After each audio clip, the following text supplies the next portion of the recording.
ప్రముఖ న్యాయవాది bar council of India chairman Visakha మొట్టమొదటి మేయర్ స్వర్గీయ వి సుబ్బారావు పేరిట జాతీయ స్థాయిలో మొట్టమొదటిసారిగా సభవరంలో దామోదరం సంజీవ జాతీయ న్యాయ విశ్వవిద్యాలయంలో నేషనల్ మీడియేషన్ పోటీలు నిర్వహిస్తున్నామని విశ్వవిద్యాలయం కులపతి ఆచార్య డాక్టర్ డి సూర్యప్రకాష్ రావు అన్నారు. అనకాపల్లి జిల్లా సభవరంలో ఉన్న డిఎస్ఎన్ఎల్ అకాడమీ బ్లాక్ సెమినార్ హాల్లో శుక్రవారం ఉదయం దీనికి సంబంధించిన జ్యోతి ప్రజ్వలనతో కార్యక్రమాన్ని ప్రారంభించారు. ఈ సందర్భంగా ఉప కులపతి డాక్టర్ ఆచార్య డి సూర్యప్రకాష్ రావు మాట్లాడుతూ దేశంలో ఉన్న వివిధ న్యాయ విశ్వవిద్యాలయాల నుంచి 24 టీమ్స్ పాల్గొంటున్నాయని ఇవి ఈ నెల 20, 21, 22 తేదీలలో ఉంటాయన్నారు. కార్యక్రమంలో ఇన్ఛార్జ్ రిజిస్ట్రార్ డాక్టర్ విశ్వచంద్ర ఇతర అధ్యాపకులు విద్యార్థులు పాల్గొన్నారు.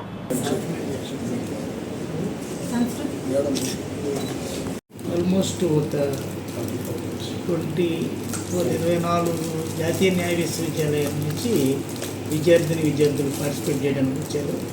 అలాగే ఒక 24 నుంచి 30 మంది జడ్జెస్గా ఉండటానికి న్యాయవాదులు, ఫైనల్కేమో జడ్జెస్ని కూడా ఇన్వైట్ చేశాం. వాళ్ళందరూ కూడా ఈ కాంపిటీషన్స్ని వాళ్ళు జడ్జెస్గా ఉండి ఎవరు ప్రతిభ కనబరిచారు అనేది నిర్ణయిస్తారు. ఇలా ప్రథమ బహుమతి వచ్చిన వాళ్ళకి కూడా మేము క్యాష్ బహుమతి అలాగే కొన్ని చేసాము. ఒక జాతీయ స్థాయిలో 24 న్యాయశాస్త్ర వాళ్ళందరూ కూడా వచ్చి ఉన్నారు. అప్పుడు మొదలు పెట్టాం. ఇది మనం ఈ సంవత్సరం మొదలు పెట్టామండి. ఇంకెలా స్టార్ట్ చేద్దామని. అలాగే ఇప్పుడు మిగిలిన నేషనల్ యూనివర్సిటీస్ కూడా వాళ్ళు నేషనల్ ఎస్ఏ కాంపిటీషన్ అని, ఇంకా మూట్ కోర్ట్ అని అవి కూడా మనం పెడతా ఉంటాం.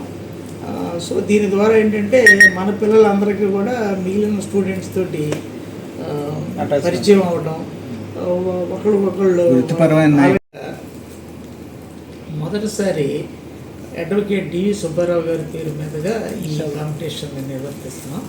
ఆయన విశాఖపట్నంలో చాలా ప్రముఖ న్యాయవాది, బార్ కౌన్సిల్ చైర్మన్, మొక్కసిల్ కోర్టు నుంచి బార్ కౌన్సిల్ చైర్పర్సన్గా ఎదిగిన వ్యక్తి.